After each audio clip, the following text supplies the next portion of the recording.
ગ્રામ પંચાયતની ચૂંટણી યોજાઈ રહી છે ત્યારે વન પર્યાવરણ મંત્રી મુકેશ પટેલે મતદાન કર્યું છે। ઓલપાડના નદુઈ ગ્રામ પંચાયત ખાતે તેઓએ મતદાન કર્યું હતું। મતદાન બાદ મંત્રી મુકેશ પટેલે નિવેદન આપ્યું। ભાગલા પાડનારાઓએ ગામ સમરસ ન થવા દીધું। જે ગામમાં સરપંચ બને એ ભેદભાવ ન રાખે।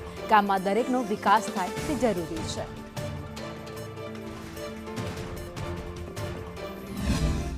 આજે સમગ્ર ગુજરાતની અંદર ગ્રામ પંચાયત ઇલેક્શન છે। ખૂબ વરસાદનો માહોલ છે, છતાં પણ આજે જોયું છે અહીંયા ખૂબ મોટી સંખ્યામાં મતદારો મતદાન કરવા માટે આવી રહ્યા છે।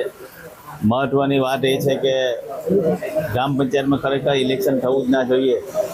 આજે હું ઓલપાની વાત કરું, 18 ગ્રામ પંચાયતનું ઇલેક્શન હતું। અમે 10 ગ્રામ પંચાયતો બિનહરીફ કરી છે। એમાં પણ એક આંધી ગ્રામ પંચાયત સમગ્ર મહિલા સંચાલન કરશે અને સમગ્ર મહિલા ગ્રામ પંચાયત બનાવી છે। અને એમાં બી વિશેષ 34 વોર્ડનું ઇલેક્શન હતું, એમાં 26 વોર્ડ બિનહરીફ કર્યા છે।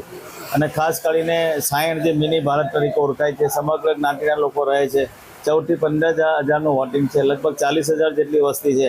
તો એ ગામ બિનહરીફ આટલું મોટું થતું હોય તો આ નાના નાના ગામમાં ઇલેક્શન કરીને આ અમુક લોકોને ભાગલા પાડવાની નીતિ છે, ક્યારે બંધ નથી થવાની।